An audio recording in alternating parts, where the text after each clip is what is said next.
आप देख रहे हैं रोशन पाकिस्तान न्यूज। लीडरशिप है वो इस मुश्किल हालात के अंदर किस तरीके से फैसले कर रही है, और ये ज़्यादा ज़रूरी इसलिए भी हो गया है कि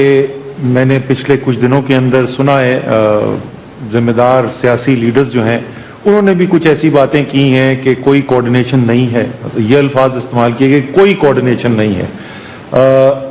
तो मैं आपको ज़रा सी तफसील में बताना चाहता हूँ कि कोऑर्डिनेशन कैसे की जा रही है, और जितने भी लोग पाकिस्तान में इमरजेंसी सिचुएशन के अंदर काम करते रहे हैं उन सब की मुश्तरका राय ये है कि आज तक पाकिस्तान की तारीख में कभी भी किसी इमरजेंसी हालात के अंदर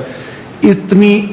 ऑर्गेनाइज तरीके से, इतनी मुनज़्ज़म तरीके से आपस में कोऑर्डिनेशन नहीं की गई जितनी आज की जा रही है। वफाक, तमाम सूबे, आज़ाद जम्मू एंड कश्मीर, गिलगित बल्तिस्तान, सबके दरमियान नेशनल कोऑर्डिनेशन कमेटी इस निज़ाम के ऊपर जो सबसे बड़ा फोरम है वो है, वज़ीर आज़म चेयर करते हैं, तमाम सूबाई वज़ीर आला और आज़ाद कश्मीर के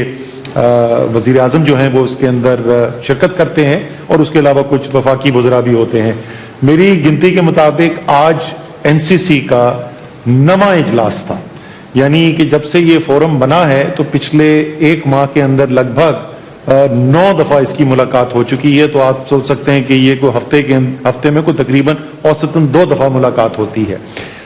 मैं ये भी बार बार लोगों को याद दिलाता हूँ कि इस वक्त ये लोग जो शिरकत करते हैं, जो सूबाई वज़ीर आला हैं, आज़ाद जम्मू एंड कश्मीर के वज़ीर आज़म हैं, ये 4 मुख्तलिफ सियासी पार्टियों से ताल्लुक़ रखते हैं। गिलगित बल्तिस्तान और आज़ाद जम्मू एंड कश्मीर की इस वक्त हुकूमत मुस्लिम लीग नून की है, सिंध की हुकूमत इस वक्त पीपल्स पार्टी के पास है, बलोचिस्तान अवामी पार्टी से ताल्लुक़ रखते हैं बलोचिस्तान के वज़ीर आला, और पंजाब और खैबर पख्तूनख्वा और वफाक में तहरीक इंसाफ की हुकूमत है। तो ये तो जो ऊपर निज़ाम है उसको और मज़ीद स्ट्रेंथन करने के लिए, ताकि ये तो पॉलिसी साज फैसले करेंगे, उसके बाद उन फैसलों के ऊपर अमल दरामद करवाना, और वो तब ग्राउंड से सारा काम करके वो रिसर्च जिसका भी कुछ का जिक्र कर रहे थे जफर मिर्जा साहब, कुछ उसका हमाद अजहर जिक्र करेंगे, कुछ उसका मोहित यूसुफ करेंगे, ये तमाम जो मुख्तलिफ उसके पहलू हैं उसकी कोऑर्डिनेशन करके, रिसर्च करके, आपस में मुशावरत करके